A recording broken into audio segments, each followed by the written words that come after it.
हाय, नमस्कार। कैसे हैं आप लोग सब? मेरा नाम पवन कुमार उपाध्याय है और स्वागत करता हूं मैं आज आपके इस दूसरे अध्याय में, मॉड्यूल 2, जिसके बारे में हमने पिछली बार बात की थी कि समय के साथ-साथ हम धीरे-धीरे सारे मॉड्यूल्स कवर करेंगे। फिलहाल तो हम पहले ऑब्जेक्टिव मतलब ऊपर-ऊपर से कवर करते थे, लेकिन आज हम विस्तार से हर एक चीज़ों के बारे में बात करना शुरू करेंगे धीरे-धीरे, ताकि आपको भी समझने में आसानी हो। तो मेरे साथ बने रहिए ऐसे ही और सुनते जाइए कि आज का मॉड्यूल आपके लिए कितना बेनिफिशियली है और कितना बेनिफिशियली आप उसको इस्तेमाल कर सकते हैं अपने डे टू डे लाइफ में और अपने करियर पाथ में।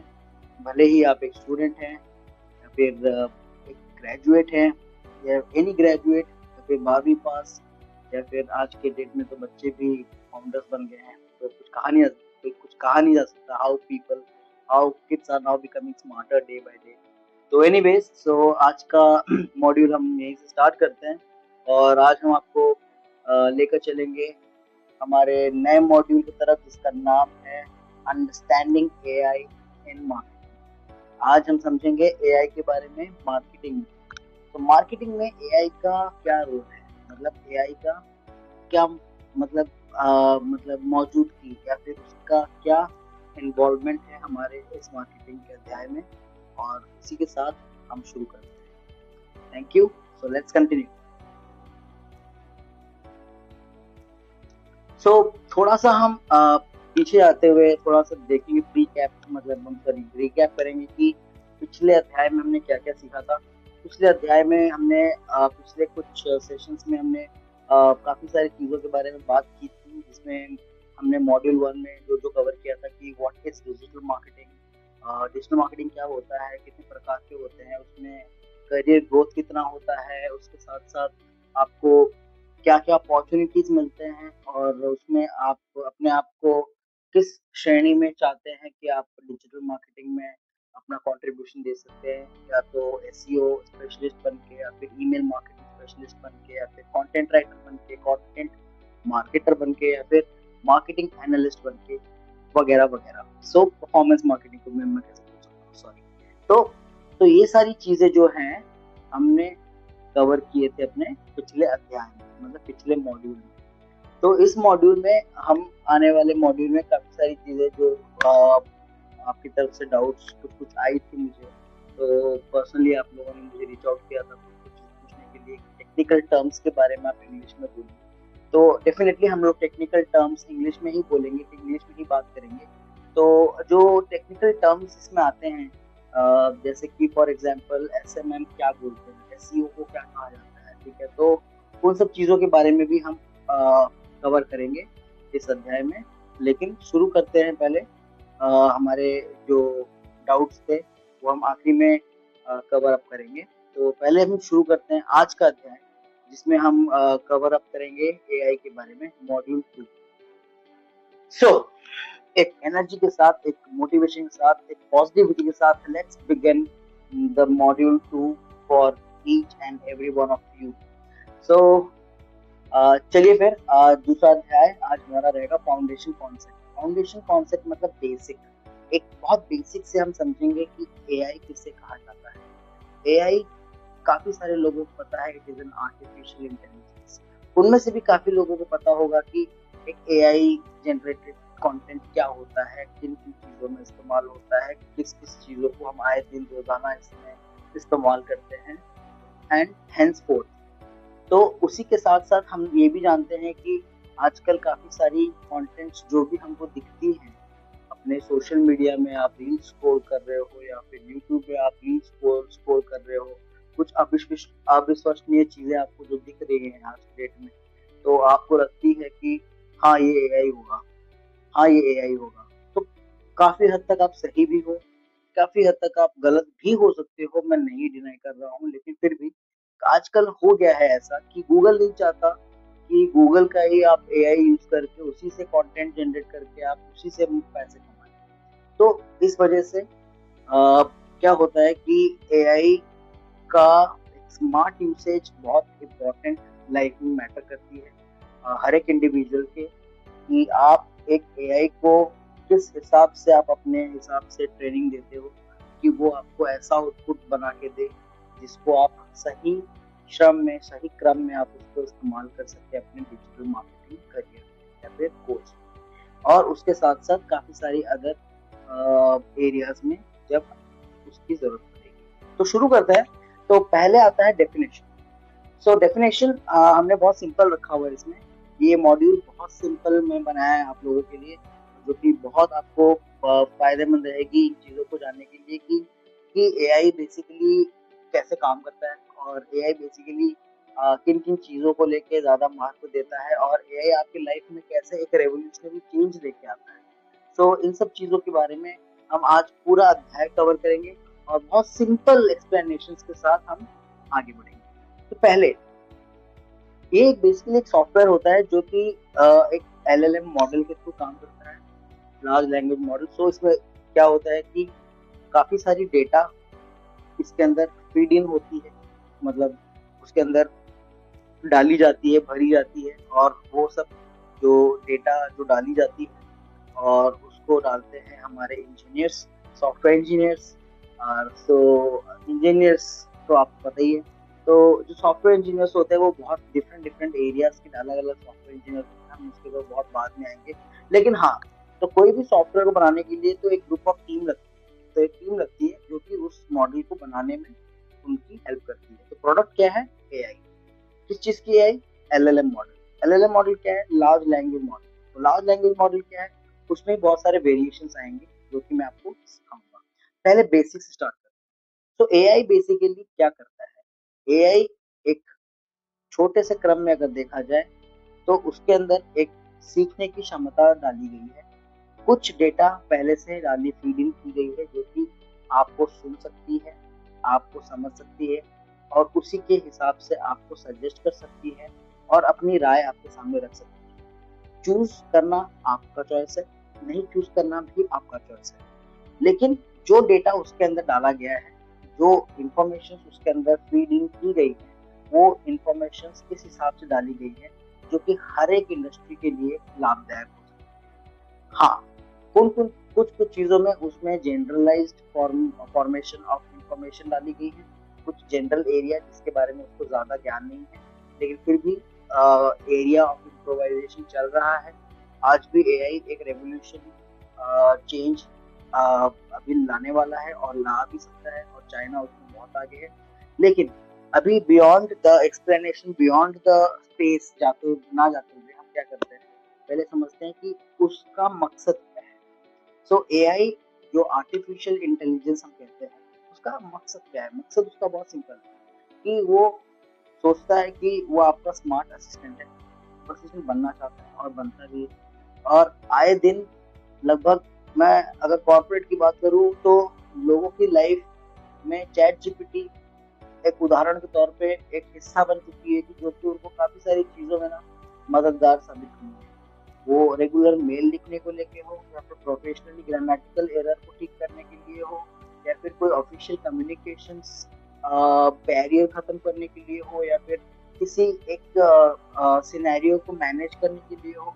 तो उन सारी चीजों में कहीं ना कहीं आपको एआई बहुत मदद करता है, जिसमें से एक एआई का नाम लिया मैंने, चैट जीपीटी, जो कि कॉर्पोरेट्स में आए दिन एक टैब में खुला हुआ रहता है हमेशा। तो अब उनसे बात करते करते क्या होता है कि वो एक पैटर्न समझ लेता है, एक एम्प्लॉय का पैटर्न समझ लेता है कि उसके रेगुलर क्वेरीज किस बारे में होते हैं, उसके रेगुलर डाउट्स किस बारे में होते हैं, उसके रेगुलर क्वेश्चंस किस बारे में होते हैं, और उनके रेगुलर चीजें उसको क्या क्या रिक्वायरमेंट पड़ती है। और वो ये भी समझ लेता है कि आपके लैंग्वेज में सबसे ज्यादा यूज होने वाला वर्ड आप क्या कौन सा यूज करते हो, और आपको सुन के आप चौंक जाओगे कि वो आपके टोनैलिटी के हिसाब से आपके ईमेल्स को या फिर आपके कंटेंट्स को डेवलप करता है, ताकि सामने वाले को ये लगे कि हाँ, ये आपने बनाया है, ना ही आपने किसी एआई का मदद की है।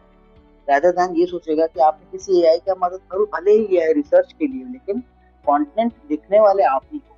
तो इस हद तक आज की डेट में जो एलएलएम मॉडल से डेवलप हो चुकी है मार्केट में, कि आज की डेट में वो अनप्रेडिक्टेबल चीजें करके दिखा सकते हैं। तो आगे बढ़ते हैं। तो इसमें हमारा मेन मकसद ये है कि एआई कभी भी आपको रिप्लेस करने के लिए नहीं बनाता, मार्केटर्स को तो बिल्कुल, क्योंकि रीजन ये है कि ये आपके काम को एम्पलीफाई करता है, बढ़ाता है, मतलब आपके काम करने की क्षमता को बढ़ाता है और आपको टाइम बचाता है, आपकी टाइम बचाता है। तो वो चीजें कराएगा कौन है एआई से? पहली बात, एआई अकेले नहीं कर पाता, बिना प्रॉम्प्ट दिए एआई खुद से कोई काम नहीं करेगा। फॉर एग्जाम्पल, अगर आप कुछ बोलोगे नहीं तो कंप्यूटर अपने आप स्टार्ट नहीं होगा। सॉरी, अगर आप कंप्यूटर को ऑन नहीं करोगे तो कंप्यूटर अपने आप तो स्टार्ट नहीं हो सकता ना। भले ही वो एक मशीन है जो कि आपके काम आसान और बहुत तेजी से कर देती है, लेकिन उसको चलाने के लिए भी तो एक इंसान की ही जरूरत पड़ती है। यही मेरा कहने का मतलब है कि एआई को रिप्लेस, और एआई कभी मार्केटर्स को रिप्लेस नहीं कर सकती।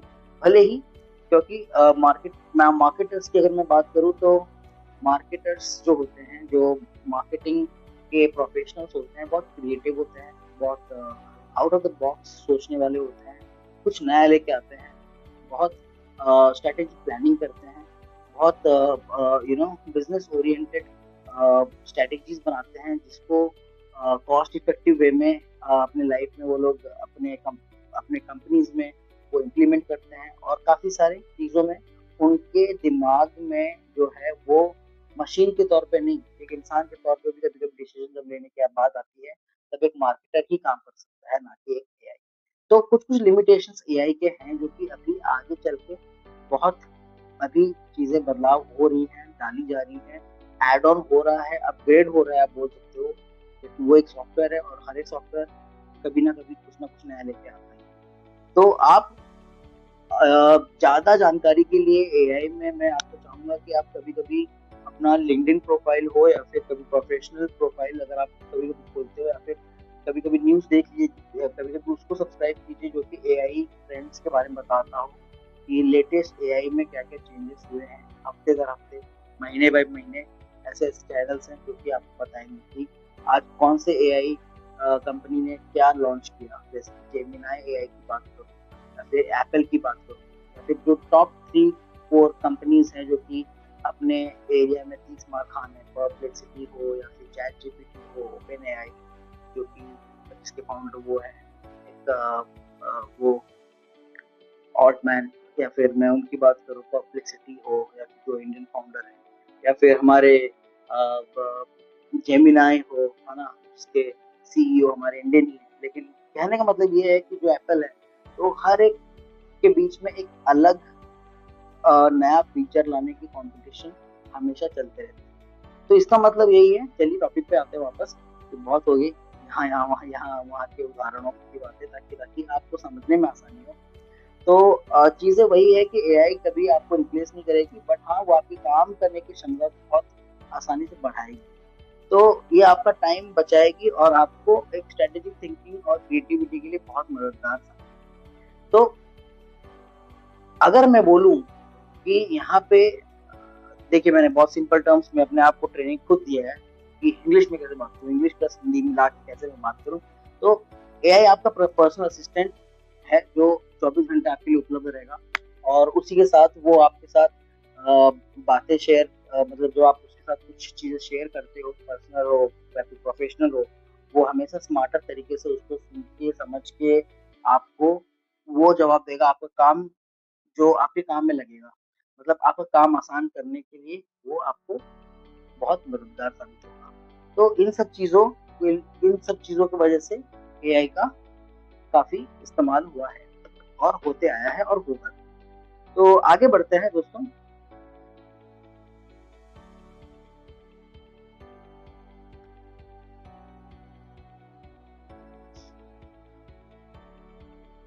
तो आगे बढ़ते हैं, चलिए सेकेंड स्लाइड पे। तो हमारा जो सेकेंड स्लाइड है वो पूछता है, वो बताता है हमको कि प्रैक्टिकल एप्लीकेशंस की अगर मैं बात करूँ कहाँ कहाँ पे एआई हमारा टाइम बचाता है। तो इसमें हमारे पास 4 एरिया है जहाँ पे हमारा एआई टाइम बचाता है। और वो जो 4 एरिया है, वो 4 एरिया के बारे में मैं पहले आपको बताना चाहूँगा। पहला है हमारा कंटेंट जनरेशन। कंटेंट मतलब जिस कंटेंट के बारे में एआई पूरा ध्यान रखता है कि आप जो बना रहे हो, वो ब्लॉग हो, आर्टिकल हो, व्हाइट पेपर हो, सेल्स सेल्स ब्रोशर हो, या फिर प्रोडक्ट इंफॉर्मेशन का ब्रोशर हो, या फिर आपका कोई भी कंटेंट हो, वीडियो या फिर ऑडियो फॉर्मेट में या फिर इमेज या फिर टेक्स्ट फॉर्मेट में। टेक्स्ट के तो मैंने बहुत सारे एग्जांपल दे दिए, या फिर ईमेलर्स हो सेल्स टीम के लिए जो कि कोल्ड ईमेल आउटरीच करते हैं, या फिर आपके डिफरेंट टाइप्स ऑफ ईमेल्स होते हैं, जैसे मैंने पिछली बार बताया था, प्रमोशनल ईमेल्स, ट्रांजैक्शनल ईमेल्स, आपके लाइक कम्युनिकेशन ईमेल्स एंड इस टाइप के ईमेल्स। तो जब आपके बहुत सारे ईमेल्स होते हैं तो बहुत सारे कंटेंट जनरेशन करने के लिए पहले क्या करते थे कंपनियां, बहुत सारी टीम रखती थी कंटेंट जनरेशन करने के लिए। एक कंटेंट राइटर रहेगा, he will be the creative content writer, जो क्रिएटिविटी के ऊपर काम करेगा, मार्केटिंग के कुछ कुछ केस के ऊपर काम करेगा। कुछ कंटेंट राइटर्स होते हैं वो टेक्निकल कंटेंट राइटर्स होते हैं, जैसे एक प्रोडक्ट बन गया है, उसका ब्रोशर डिजाइन करना है, तो उसके लिए टेक्निकल नॉलेज चाहिए। तो टेक्निकलिटीज नॉलेज जो रखता है उसके ऐसे कंटेंट राइटर चाहिए, तो वो उसको टेक्निकल नॉलेज ज्यादा पता होता है। जैसे कि कुछ लोगों ने हम मुझसे पूछा था पिछली बार कि आप टेक्निकल टर्म्स के भी इस्तेमाल कीजिए। तो टेक्निकल कंटेंट कंटेंट राइटर जो होते हैं वो बेसिकली उन चीजों के ऊपर आर्टिकल्स, ब्लॉग्स या फिर कंटेंट सॉरी प्रोडक्ट ब्रोशर वगैरह या फिर टेम्पलेट्स या फिर मैसेजिंग बनाते हैं जिसमें टेक्निकल टर्म्स बहुत फ्रिक्वेंटली यूज होता हो। फॉर एग्जाम्पल, एक प्रोडक्ट है जिसको हम अगर बताएं सिंपल शब्दों में, अगर मैं एक एग्जाम्पल दूं कि ये सॉफ्टवेयर है, ये सॉफ्टवेयर का काम है कि ये आपके लैंग्वेज को बदल के ट्रांसलेट करेगा, ठीक है। तो इस चीज को अगर मुझे सिंपल शब्दों में मुझे अपने ऑडियंस को या फिर अपने बायर्स को या फिर अपने किसी बिजनेस लाइक कंपनी को मुझे बेचनी है अगर ये सॉफ्टवेयर, तो उनको मैं एक प्रोडक्ट ब्रोशर दूंगा। वो प्रोडक्ट ब्रोशर में ना काफी सारी टेक्निकल टर्म्स लिखे होंगे, like how you can integrate, how to integrate the software with your existing hardware, how you can integrate your software with Google Chrome, how you can integrate your software with the CRM, how you can integrate the software with voice command। So ये जो terms होते हैं, voice command, integrations, applications, improvisations, और या फिर आप बताओ encoding, encryptions, okay, how does the encryption work, how you can decode the statements, how you can add the DLL file or format, which format। so ये सब जो technical terms होते हैं, तो ये टर्म्स ज्यादातर टेक्निकल कंटेंट राइटर्स अपने contents में ऐड करते हैं, जिसके लिए एक टेक्निकल नॉलेज होना जरूरी होता है जो उस फील्ड में काम किया हो। तो ये हो गया आपका टेक्निकल कंटेंट राइटर्स के बारे में। तो कंटेंट जनरेशन में बात करूं, अगर एआई कैसे हमारा टाइम बचाता है, तो पहले जो ये लोग लगते थे कंपनीज में, जो लोग हमारा काम बखूबी करते थे, लेकिन हाँ टाइम कंज्यूमिंग बहुत होता था, क्योंकि वो लोग काफी टाइम लेते थे रिसर्च करने के लिए कि जो चीज मैं लिख रहा हूँ उस चीज को वैलिड पॉइंट्स के साथ लिखूंगा तो ही वो मेरे मेरे काम आएगा या फिर मेरे कंपनी के काम आएगा, जो कि थोड़ा वैलिड रिसर्च और सोर्सेस के साथ ही मैं प्रूव कर पाऊंगा। इस वजह से क्या होता है कि हम रिसर्च जब करते हैं तो हमारा टाइम कंज्यूम होता है, क्योंकि हम बहुत सारे सोर्सेस यूज करते हैं, जैसे कि गूगल में जाएंगे, हम सर्च करेंगे कि when was this software been found, या फिर कौन बनाया इस सॉफ्टवेयर को पहले, या फिर इसका ये स्टेटमेंट कौन लिख के दिया था पहले। अगर मैं ब्लॉग बना रहा हूँ for example, top 5 reasons to use this software, ठीक है, तो टॉप 5 रीजंस मुझे अगर जानने हैं तो मैं ऐसे कौन से टॉप 5 बेनिफिट्स बता सकता हूँ इस सॉफ्टवेयर की जो कि और किसी सॉफ्टवेयर में ना हो। तो मुझे कॉम्पिटिटिव एनालिसिस भी करनी पड़ सकती है, तो उसके लिए भी मुझे दूसरे एक वेबसाइट में जाना पड़ेगा, लाइक G2 गार्टनर का होता है, G2 हो गया, कैप्चरा हो गया, सॉफ्टवेयर सजेस्ट हो गया। तो इन सब जैसे बड़े बड़े सॉफ्टवेयर मार्केट प्लेस जो होते हैं यहाँ पे सिर्फ सॉफ्टवेयर बिकते हैं। अमेजोन हो गए, ठीक है, तो अमेजोन में जैसे आपको ए से लेके जेड तक सारी चीजें मिल जाती है, मतलब सारी चीजें सुई से लेके धागे तक से लेके सब कुछ मिल जाता है सिवाय कार।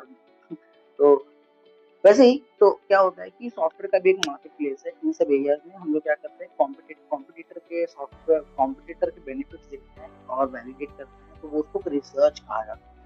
तो जो ओवरऑल काम करते हैं हम बेनिफिट या फिर प्रोज एंड कॉन्स ढूंढने के लिए। प्रोज एंड कॉन्स मतलब हमारे प्रो पॉइंट्स मतलब जो कि हमको उनसे ऊपर रखती है, और कॉन्स मतलब कॉन्सिक्वेंसेस जो कि उनको नीचे रखती है। तो हमारे पास वो दोनों चीजों को कंपेयर करने के लिए जो हमको डेटा चाहिए होता है, उन डेटा को निकालने के लिए जो हम काम करते हैं उसको कहते हैं रिसर्च। तो कंटेंट बनाने से पहले हम करते हैं रिसर्च।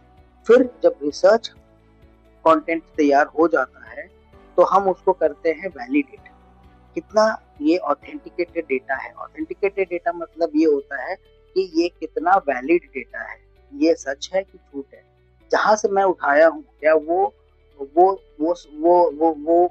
वेबसाइट क्या ऑथराइज्ड है ये कंटेंट पब्लिश करने के लिए, या फिर इस वेबसाइट के ऊपर मैं भरोसा कर सकता हूँ। ये आर्टिकल जहां से मैं लिया हूँ क्या वो आर्टिकल सही में एक मुझे वैलिडेशन दे रहा है कि ये चीजें सारी सच है।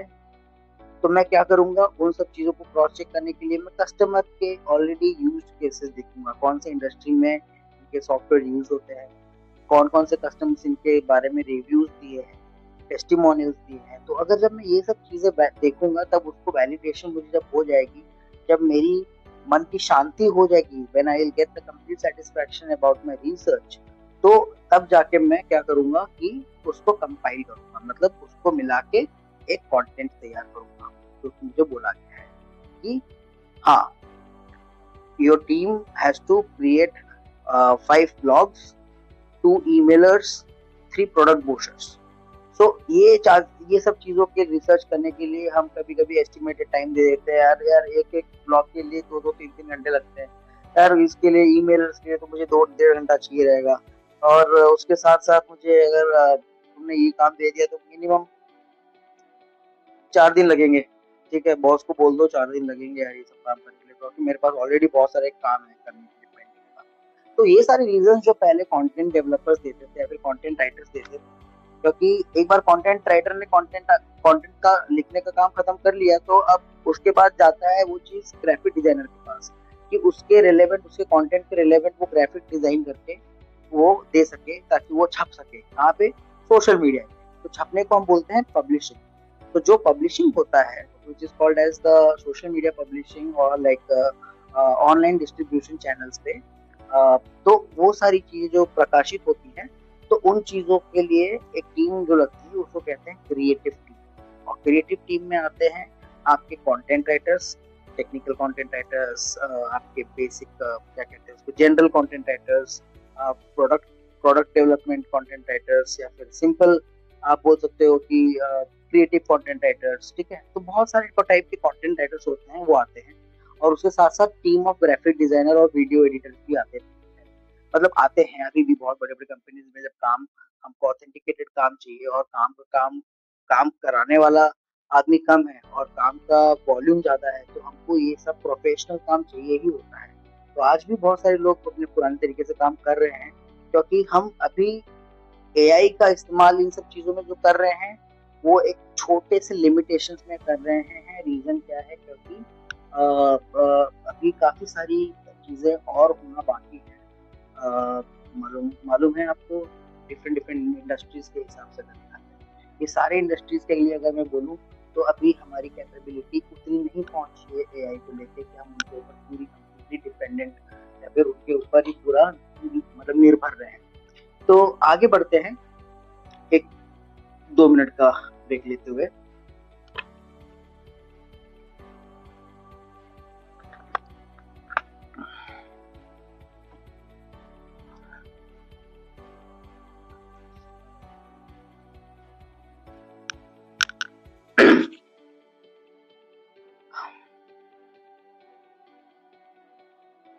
तो एआई हमारा जो टाइम बचाता है कंटेंट जनरेशन करने में, वो काफी हद तक अब ऐसा हो गया है कि आज की डेट में आपका मतलब पूरे टीम का अगर देखा जाए या तो किसी इंडिविजुअल का अगर देखा जाए, 40 से 60% प्रतिशत टाइम उसका बचता है कंटेंट क्रिएशन। वो ब्लॉग पोस्टिंग करना हो, या फिर ईमेल लिखना हो, या फिर सोशल मीडिया का कैप्शन लिखना हो। जो सोशल मीडिया में आप लिखते हो ना टाइटल और कैप्शन पहले, ताकि आदमी लोगों को आप अट्रैक्ट कर सको कि वो कंटेंट आपका खोल के देखें। तो वो जो सोशल मीडिया का कैप्शन होता है वो भी एक कंटेंट राइटर या फिर कंटेंट टीम भी डेवलप करता है। तो आजकल वो सब चीजें चुटकियों में हो सकती है एआई की मदद से। दूसरा हो गया आपका रिसर्च एक्सेलरेशन। जो आपका रिसर्च पहले था, जो आपका रिसर्च था वो पहले से अब काफी ज्यादा बढ़ गया है। मतलब जो रिसर्च का टाइम बहुत ज्यादा लगता था, जैसे 2 घंटे 3 घंटे रिसर्च करने के लिए एक ब्लॉग के लिए, तो वो टाइम अब इतना कम हो गया है एआई की मदद से कि आज की डेट में हम 40 से 60% टाइम अपना बचा सकते हैं अगर हमने उसको राइट प्रॉम्प्ट दिया कि हमको एग्जैक्टली चाहिए क्या एआई की मदद को। अगर अगर हम ले रहे हैं तो एआई को भी हमको एग्जैक्टली वही प्रॉम्प्ट देना है जो हम लोगों को उससे चाहिए। तो जिस टॉपिक पे चाहिए और किस बारे में चाहिए और किस सोर्सेस को लेके चाहिए और वैलिडेशन क्यों करना है वो चाहिए, इंपॉर्टेंट पॉइंट्स। और जिस इंडस्ट्री के लिए कर रहे हैं या फिर जिस कंपनी के लिए कर रहे हैं उसके इम्पोर्टेंस को पूरे बढ़िया से बताते हुए हम लोगों को ये सब चीजें उसको समझानी होती है सिंपल लैंग्वेज में, जिसके बाद वो रिसर्च करना शुरू करता है। तो उससे क्या होता है, हमारी फिर से 40 से 60% का जो टाइम होता है रिसर्च का वो बच जाता है। तो इन जनरल देखा जाए तो एआई हमारे काम में बहुत आसानी से टाइम बचाने का पहला काम करती है, बेनिफिट ये है। दूसरा काम क्या है कि वो हमारे हर एक भाषा को समझती है। वो मैं ग्रामेटिकल मिस्टेक करूँ अगर, या फिर मेरी स्पेलिंग मिस्टेक हो रही है, या फिर ये मेरी कोई भी छोटी मोटी मिस्टेक जो हो रही है क्विक टाइपिंग में, तो वो सब चीज़ों को समझ सकता है क्योंकि मैं डेली उससे बात कर रहा हूँ। तो वो जानता है कि मेरी पैटर्न क्या है। अगर मैं उससे कुछ काम करवा रहा हूँ और फॉर एग्जाम्पल मैं कुछ छोटी मोटी मिस्टेक्स कर रहा हूँ स्पेलिंग में, सोशलाइज को मैं अगर सोशलाइज कर रहा हूँ, एस की जगह पे जेड लगता है, जेड की जगह पे एस लगता है फॉर एग्जाम्पल, तो उन उन सब चीजों को वो करेक्ट करके वो अपने आप वो समझ जाएगा कि आप कहना क्या चाहते हैं, रहता ना। वैसे जैसे हमारे घर में एक परिवार में अगर हम रहते हैं तो हमारे माँ बाप हमको अच्छे जानते हैं कि हम हमारी गलती कहाँ पे हो रही है, कहना क्या चाहते हैं। या फिर हमारे रिश्तेदार हैं जो हमको बखूबी जानते हैं, हमारे दोस्त फॉर एग्जाम्पल, अगर अगर हमारे जो दोस्त होते हैं वो हमारे बात करने के तरीके को काफी हद तक इतने अच्छे समझते हैं कि वो जानते हैं कि हम क्या कहना चाहते हैं, राइट। तो वैसे ही एआई भी क्या करता है, जब डेली इंटरेक्ट करता है आपके साथ, डेली चैटिंग करता है, तो क्या आप डेली जो जो प्रश्न पूछ रहे हो वो कहीं ना कहीं वो अपने अंदर समा रहा है उन चीजों को, और जल्दी से वो चीजें सीख के और तेजी से सीखने की कोशिश कर रहा है ताकि वो आपको best of the best outcome या फिर रिजल्ट दे सके और कम समय में दे सके। फिर तीसरा पॉइंट होता है work flow automation. So work flow automation में क्या होता है कि जब जब आप कुछ कुछ टूल्स होते हैं जैसे सीआरएम के, आप उन टूल्स का मदद लेते हुए जब आप उसको कनेक्ट करते हो अपने सिस्टम के साथ या फिर एआई मॉडल के साथ, तो वो चीजें आपकी जो रिपीटेशन वाली काम होती है, जैसे कि आप मैंने कंटेंट बना लिया, अब मेरे कंटेंट के डिजाइन रेडी है, अब मुझे पोस्टिंग करना है। पोस्टिंग करने के लिए हमारा तीसरा आदमी आता है पिक्चर में जिसका नाम है सोशल मीडिया मैनेजर। अब वो भी काम अगर मैं चाहूँ, मैं 4 लोगों को लगा रहा हूँ 4 अलग अलग चीजों फॉर एग्जाम्पल, तो जो मुझे कंटेंट जनरेट करने के बाद मुझे जो पोस्टिंग करनी है उसके लिए मैं सोशल मीडिया मैनेजर रख रहा हूँ, जो कि खाली सिंपली उनसे कंटेंट लिया, सिंपल गया अपलोड किया और पब्लिश कर दिया, खत्म काम। नहीं, अगर हम स्मार्ट अप्रोच की बात करें, स्मार्टली अगर हम अप्रोच कर रहे हैं, तो हम अगर कुछ टूल्स और अपनाते हैं जैसे कि मेक टूल हो गया, एक टूल होता है मेक, तो और एक टूल होता है ज़ेपियर। तो वो जो टूल्स होते हैं बेसिकली वो ऐसे टूल्स होते हैं जो कि आपके काम को और आसान बना देते हैं। जब आपका कंटेंट रेडी हो जाता है तो आपकी कंटेंट, पहली बात तो आपने आपने एक कंटेंट कैलेंडर बनाया है डिजिटल मार्केटिंग, जिसमें कौन से दिन क्या पोस्टिंग होगा, पहले उसका कैटेगराइजेशन आप करते हैं कि डे 1 आज हम प्रोडक्ट के बारे में बात करेंगे, डे 2 मंडे ट्यूजडे है तो आज हम सर्विस के बारे में बात करेंगे, डे 3 हमारे इंटरनल टीम के बारे में बात करेंगे, how efficient our team is, day 4 हम आज हम टेस्टिमोनियल्स के बारे में बात करेंगे, डे 5 आज हम वीकेंड्स के बारे में बात करेंगे, ह्यूमर के बारे में बात करेंगे, फिर कोई एंगेजमेंट पोस्ट के बारे में बात करेंगे, है ना, non non non topic related बात करेंगे या फिर कुछ फन करेंगे, ठीक है। तो इन सब चीजों के बारे में तो आप क्या करते हो, कैटेगराइजेशन कर देते हो, तो आपका काम होता है कि आप टॉपिक निकाल के पहले से कंटेंट डेवलपर को दे देते हो, मतलब कंटेंट राइटर्स और कंटेंट ग्राफिक डिजाइनर्स की ये हमारे इस मंथ का कंटेंट कैलेंडर है। तो आपको मुझे बोलना ना पड़े बार बार हर दिन कि क्या बनाना है या फिर आप मेरे पास बार बार ना हो ये पूछते हुए कि सर आज क्या बनाऊं, है ना, आज क्या क्रिएट करना है, क्या डेवलप करना है हमें। तो ये कंटेंट कैलेंडर ऑटोमेटिकली क्या करते हैं हम लोग, हम इस वर्क फ्लो ऑटोमेशन के थ्रू हम इसको अपलोड कर देते हैं, जहाँ पे हम एक्सेस देते हैं कुछ कुछ लोगों को जो कि वो कंटेंट कैलेंडर देख सके। पहले क्या होता था कि यही चीजें हम मैनुअली करते थे, गूगल शीट में बनाते थे या फिर एक्सेल शीट में बनाते थे, और वही मेल के थ्रू हम अप्रूवल एक बार मिल जाता था हमारे सीईओ से या फिर एमडी से, तो हम या फिर हमारे कंसर्न मार्केटिंग हेड से या फिर सीएमओ से, जो हमारे चीफ मार्केटिंग ऑफिसर होते हैं, तो उनसे एक बार हम अपने कंटेंट कैलेंडर को डिस्कस करते हैं मंथ के 3 4 दिन 5 दिन पहले। वो सब आइडियाज एक बार डिस्कस ब्रेनस्टॉर्मिंग करने के बाद चलो इस बार हमारा फोकस प्रोडक्ट, अगर फॉर एग्जांपल मेरे पास आज मेरी कंपनी के पास 6 प्रोडक्ट्स सर्विसेज हैं, तो उन 6 प्रोडक्ट और सर्विसेज में इस महीने में किस प्रोडक्ट्स के ऊपर ज़्यादा ध्यान देना है, किन प्रोडक्ट के ऊपर हमको बजट लगाना है, कैंपेन रन करना है या फिर एड प्रचार रन करना है, तो वो सब चीज़ें जब पहले से डिस्कस हो जाती है हमारी, तो क्वार्टरली एजेंडा बनता है। तो एजेंडा में डिस्कस होता है कि इस प्रोडक्ट के बारे में आज हम फोकस करेंगे, इस महीने हमारा मेजरली हमारा फोकस 70% इसके ऊपर रहेगा, 30% इसके ऊपर रहेगा। तो उसी हिसाब से हम कंटेंट ब्रेनस्टॉर्मिंग करते हैं। ब्रेनस्टॉर्मिंग क्या होता है कि डिस्कस प्लानिंग। तो जब प्लानिंग होती है तो हम सजेशन लगते हैं कि सर मेरे हिसाब से आपको ये चीज़ें ब्लॉग्स में लिखना है, मतलब हम एक ब्लॉग्स बनवा सकते हैं जो कि कुछ कंपनीज के लिए काम आएंगी, रेगुलर ब्लॉग पोस्टिंग, और हम ये भी कर सकते हैं सोशल मीडिया पोस्टिंग कर सकते हैं इसी रिलेटेड, इसी ब्लॉग के रिलेटेड, जो कि हमारे लैंडिंग पेज को उनको हमें अट्रैक्ट करने में आसानी होगी हमारी वेबसाइट में, और उसी हिसाब से उनको नॉलेज भी मिलेगा जाने जाने में। तो ये सब चीज़ें जब डिस्कस होती है तो ये होती है नए महीने के शुरुआत के 5 दिन पहले या फिर 3 दिन पहले या फिर एक हफ्ते पहले, ताकि हमारा कंटेंट कैलेंडर उस महीने के पहले से तैयार हो जाए अप्रूवल के साथ। तो जब अप्रूवल मिल जाता है तो हम क्या करते हैं कि इसको हम अपने टीम्स में डिवाइड कर देते हैं। पहले जो जिस तरीके से हम करते थे वो था गूगल शीट। तो गूगल शीट में हमने एक टेम्पलेट बना के एक टैब बना दिया कि जनवरी फरवरी मार्च अप्रैल में 2021 22 23 24 के हर एक बार हमारे शीट होता था, एक ऐसा शीट जो कि सारे टीम्स में एक्सेसिबल था। तो वो शीट क्या करते थे, काफी लोग अपने बहुत सारे टूल्स यूज करते थे उस टाइम में, कोलैबोरेशन टूल्स लाइक ट्रेलो हो गया, बेस कैंप हो गया, वगैरह वगैरह। आज हम उसके बारे में बात नहीं कर रहे, हम एआई के बारे में बात कर रहे हैं। तो वो सब टूल्स उनको मदद करती थी जानकारी लेने में कि हमको आज क्या पोस्टिंग करना है, तो मुझे आज क्या काम करना है मुझे बताना नहीं पड़ेगा।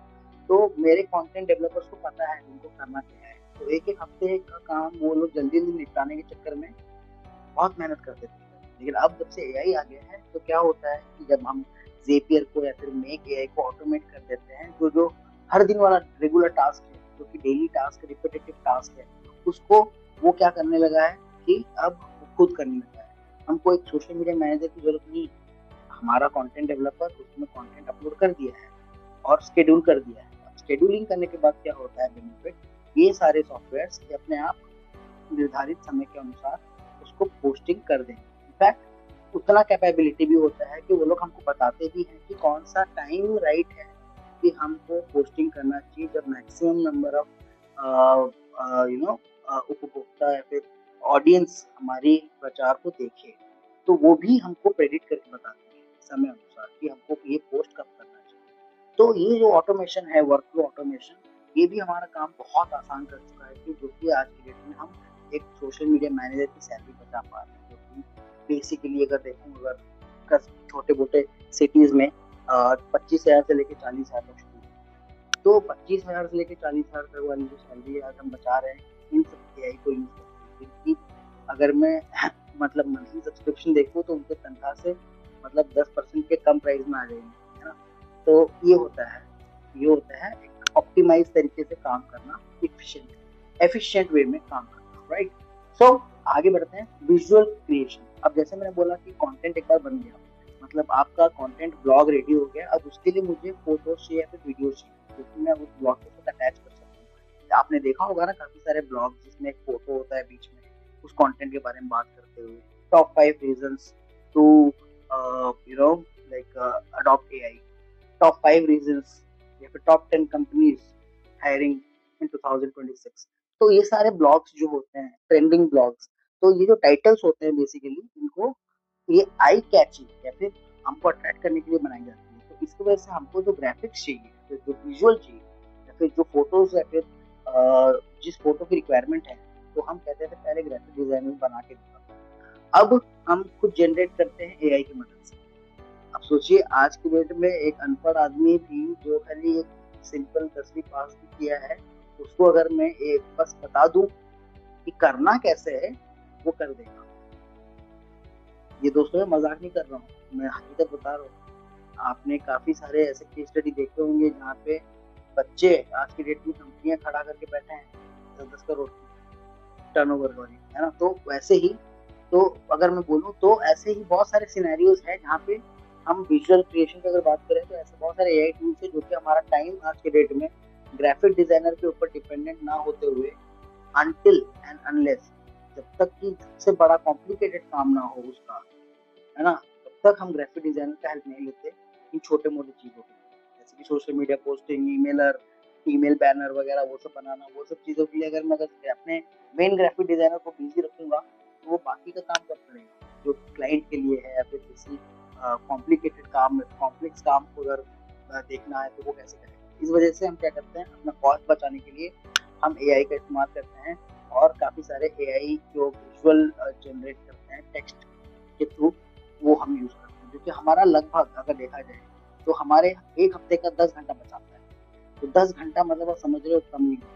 अगर हम आपको बोले एक हफ्ते में आपको 40 घंटा काम करना है, तो उसमें से अगर आप 1 घंटा ब्रेक भी लेते हो तो भी आप कम से कम कितना घंटा काम कर रहे हो, समझिए। उसमें से आप अगर 10 घंटा बचा रहे हो तो सोचिए आपके पास कितना कितना टाइम और बच रहा है, कितना एफिशिएंट काम करके एफिशिएंट आउटपुट देते हैं। तो ये हो गया पॉइंट नंबर 1। चलिए हम आगे बढ़ते हैं। तो पहला किस टूल्स की मैं बात कर रहा था, किस एआई की मैं बात कर रहा था, इन सब चीजों को करने के लिए ये 4 चीजें जो मैंने आपको दिखाई है, content generation, research acceleration, workflow automation और विजुअल क्रिएशन, इन सब 4 चीजों के लिए जो मैंने कहा था। तो आप सोचिए हर एक पॉइंट में एआई आपको 40 से 60% जो आपको बचा सकता है। सोचिए अगर आप वीक में 10 घंटे बचा सकते हो तो एक महीने में कितना टाइम बचेगा, है ना, सोचने वाली बात। इस वजह से काफी सारे बड़े बड़े कंपनी जो हैं आज के डेट में ले ऑफ कर रहे हैं, तो उनको ये तक पता चल गया है कि maximum utilisation of minimum resources. So हम कितना ज्यादा इस्तेमाल करें हमारे रिसोर्सेज का, कम से कम रिसोर्सेज का इस्तेमाल करें मैक्सिमम रिटर्न्स पाने के लिए। तो वो लोगों ने ले ऑफ करना शुरू कर दिया, बड़े बड़े मल्टी आईटी इंडस्ट्री कंपनीज। अभी हाल ही की बात है, ऑरेकल की बात करूँ तो 30,000 एम्प्लॉइज को उन्होंने सुबह सुबह, मतलब अलार्म बजने से पहले ही उन्होंने अपना अलार्म ईमेल का बजा दिया कि आपकी नौकरी गई, धन्यवाद आपकी सर्विस। कैसा लगेगा, बस वही हाल है। चलिए फिर आगे बढ़ते हैं। तो जो एआई टूल्स के लिए बोल रहा हूँ आपको तैयारी करके रखनी है। अगर आप एंट्री लेवल में हो और मार्केट में आपको घुसना है, मार्केट जैसे दिल्ली, मुंबई, गुड़गांव, नोएडा जहाँ पे आईटी का बूम है, या फिर साउथ की बात करूँ बैंगलोर, हैदराबाद, तमिलनाडु, चेन्नई, इन सब जगहों की अगर मैं बात करूँ तो इन सब जगहों में अभी आईटी बूम कर रहा है, और आईटी अभी साउथ से धीरे धीरे शिफ्ट हो रहा है नॉर्थ में, क्योंकि साउथ में काफी सारी चीजें हुई हैं जिसकी वजह से लोग शिफ्ट कर रहे हैं नॉर्थ में आने के लिए, अपने घर के पास रहने के लिए। क्योंकि there are some use case scenario जो जिसके बारे में हम बाद में डिस्कस करेंगे, थोड़ा अनऑफिशियल चले जाएगा, हम टॉपिक से नहीं भटकना चाहते। तो पहले आता है चैट जीपीटी। तो दोस्तों चैट जीपीटी क्या करता है, ये आपका राइटिंग और रिसर्च का काम आसान कर देता है। इनफैक्ट आपके साथ हमदर्द, हम साथी बन के आपसे डिस्कस करते हैं, ब्रेनस्टॉर्मिंग जिसको कहते हैं, प्लानिंग के लिए कि मुझे act for example act as a CEO of my company and suggest me the top 5 ways to optimize my cost in terms of sales of this particular product। मेरी अंग्रेजी अच्छी है, थैंक यू सो मच, इसलिए मैंने ये prompt लिख के दिखा दिया। अब सेकंड केस सिनेरियो, मुझे इंग्लिश नहीं आती, अब मैं बात कर रहा हूँ एआई से। एक सीईओ की तरह पेश आके मुझे ये बताइए कि मैं अपने सेल्स के कॉस्ट को कितना कम कर सकता हूँ इन सब प्रोडक्ट, ये प्रोडक्ट के लिए XYZ प्रोडक्ट के लिए, तो भी वो मुझे वही आंसर देगा लगभग। जो कि मैं एक्सपेक्ट करता था कि मुझे मिले वैसे ही। तो चैट जीपीटी क्या करता है, आपका लिखने का, आपका रिसर्च करने का और आपको प्लानिंग करने का और कोड उसके हिसाब से जहाँ जहाँ टेक्निकल कोड्स की जरूरत पड़ती है सॉफ्टवेयर डेवलपर्स को, तो उनको कोडिंग में भी हेल्प करता है, क्योंकि उसके अंदर इतनी सारी डेटा भरी हुई है। मतलब कैसे बातचीत करना है, एटीट्यूड, लैंग्वेज, लार्ज लैंग्वेज में मैंने कहा ना एलएलएम, लार्ज लैंग्वेज मॉडल है। लार्ज लैंग्वेज मतलब technical knowledge, normal language, basic knowledge, basic language और different kind of language, engineering language, machinery language, everything. Machine learning के थ्रू उसके अंदर बहुत सारे डेटा फीड किया गया है, जिसके हिसाब से वो आपको एक कन्वर्सेशनल तरीके से आपको आउटपुट देता है, मतलब आपको एक जरिया देता है जिसकी वजह से आप एक बेहतरीन रिजल्ट मिलता है आपको उस एआई की मदद से, जिसका नाम है चैट जीपीटी। अभी चैट जीपीटी मैं इसलिए बोल रहा हूँ क्योंकि ये फ्री है और ये ओपन एआई कंपनी का है, तो आप इसको एक स्टार्टर के तौर पे स्टार्ट करके देख सकते हैं। फिर सेकंड आते हैं कैनवा एआई। अब आपका कंटेंट तैयार हो जाता है तो आपको चाहिए डिजाइन। तो डिजाइन आप कैसे मिलो, आपको डिजाइन कैसे मिलेगा, तो उसके लिए बहुत सारे डिजिटल मार्केटिंग एजेंसी होते हैं या फिर कंपनीज होती हैं या फिर ट्रेनिंग इंस्टीट्यूट होती है, जो लोग कहते हैं कि बेटा तुमको जॉब चाहिए ना तो काम करो कैनवा से शुरू करो। कैनवा बहुत आसान है, बहुत इजीली तुम समझ जाओ, ग्राफिक डिजाइनिंग कर लो। लेकिन ये नहीं बताते कि मैं कैनवा जब मैं यूज करूंगा, ये तो बेसिक है ना, कैनवा तो बेसिक है, ठीक है, और क्या क्या यूज कर सकता हूँ, क्योंकि उन्होंने कभी और ज्यादा रिसर्च किया ही नहीं। उस टाइम में हमारे दौरान जब मैं अगर बात करूँ तो पिक्सेलर एआई हुआ करता था, Pixlr dot com, sorry Pixlr editor, Pixlr dot com, Pixlr express, sorry PIXLR express, वो होता था। उससे हमको बहुत मेहनत लगता था, मतलब ज्यादा भी नहीं, मुझे फिर भी इतना इतना मेहनत नहीं कि जितना कैनवा में मुझे होता था। So I was very much, like adaptable towards that particular software. So वो सॉफ्टवेयर को लेके मेरा झुकाव ज्यादा था, जबकि कैनवा को लेके थोड़ा कम था। लेकिन मुझे मजबूरी में कैनवा यूज कभी कभी करना पड़ता था, क्योंकि उसमें प्रेजेंटेशंस और वीडियोस वगैरह एडिट करने में मुझे भी आसानी होती है। लेकिन फिर भी मैं काफी सारे वीडियो एडिटर्स सॉफ्टवेयर यूज करता था। उस टाइम में थोड़ा स्मार्ट वर्क करता था, maximum utilisation of minimum resources, जैसे कि प्रोडक्ट की को हैक करके, मतलब यूट्यूब से निकाल के, एनसीएस का एक सॉफ्टवेयर मुझे याद आ रहा है, एनएसएल या फिर एनसीएस कुछ था, उससे मैं एडिटिंग करता था क्योंकि मुझे सबटाइटल्स ऐड करने होते थे, है ना। तो ये सब चीजें मैंने बहुत किया है, छोड़ो।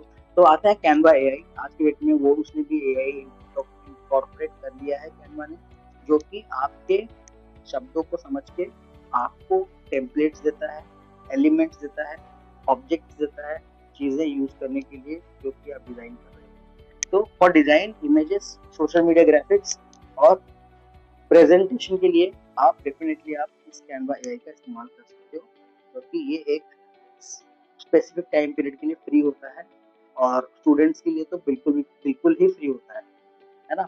तो उसका आपको टिप्स एंड ट्रिक्स आपको यूट्यूब पे कहीं ना कहीं मिल जाएगा कि how you can get unlimited usage of Canva being a student और जो भी है। तो कमिंग टू जैस्पर, जैस्पर क्या करता है कि आपका लंबे चौड़े जो ब्लॉग्स होते हैं, बड़े बड़े ब्लॉग्स, 1500 वर्ड्स के या फिर 2000 वर्ड्स के ब्लॉग, जिसमें काफी सारे कंटेंट्स इन्वॉल्व होते हैं कि चैलेंजेस क्या थे, then what was the suggested suggested planning, what was the suggested planning, उसके बाद रिजल्ट्स, आउटकम क्या आया, कितने परसेंट में आया। तो वो जो बड़े बड़े ब्लॉग्स होते थे जहाँ पे केस स्टडी हम लोग लिखते हैं, तो उन सब ब्लॉग्स को जैस्पर बहुत अच्छे से हेल्प करता है हमारे कंटेंट को बनाने में। तो ये बड़े बड़े कंटेंट को ऑप्टिमाइज तरीके से और बढ़िया से बनाने में बहुत अच्छा मदद करता है, जिसका नाम है जैस्पर है। तो बहुत सारे कंटेंट डेवलपर्स यूज कर भी रहे हैं आज के डेट में। तो मैं चाहूंगा आप एक बार यूज करके देखें। आगे बढ़ते हैं कॉपी है। कॉपी है क्या होता है कि बेसिकली आपके कैंपेन वर्कफ्लो, जो आप कैंपेन बनाते हो, प्रचार बनाते हो, जो कि लोगों को दिखे फेसबुक में या फिर इंस्टाग्राम में, ई कॉमर्स में या फिर ई कॉमर्स रिलेटेड कोई भी प्रोडक्ट या फिर सर्विस का जब आप प्रचार करते हो ऑनलाइन में, तो उसको उस प्रचार को कैंपेन कहा जाता है। जब आप बना रहे हो तो वो जब तक चल रहा होता है उसको कैंपेन कहा जाता है। तो ऑब्जेक्टिव कई हो सकते हैं किसी भी कैंपेन को रन करने का। कुछ ऑब्जेक्टिव होते हैं जैसे ब्रांड अवेयरनेस, कुछ ऑब्जेक्टिव होते हैं लीड जनरेशन। ब्रांड अवेयरनेस मतलब आपके ब्रांड के बारे में लोग जाने, लोग सुने समझे, वो होता है ब्रांड अवेयरनेस। और एक होता है लीड जनरेशन। लीड जनरेशन में क्या होता है, कभी कभी आपको लीड आपको जनरेट करना पड़ता है ना, तो कि आपके ब्रांड को लोग जान चुके हैं और उसके हिसाब से एक सेकंड हम देख लेंगे।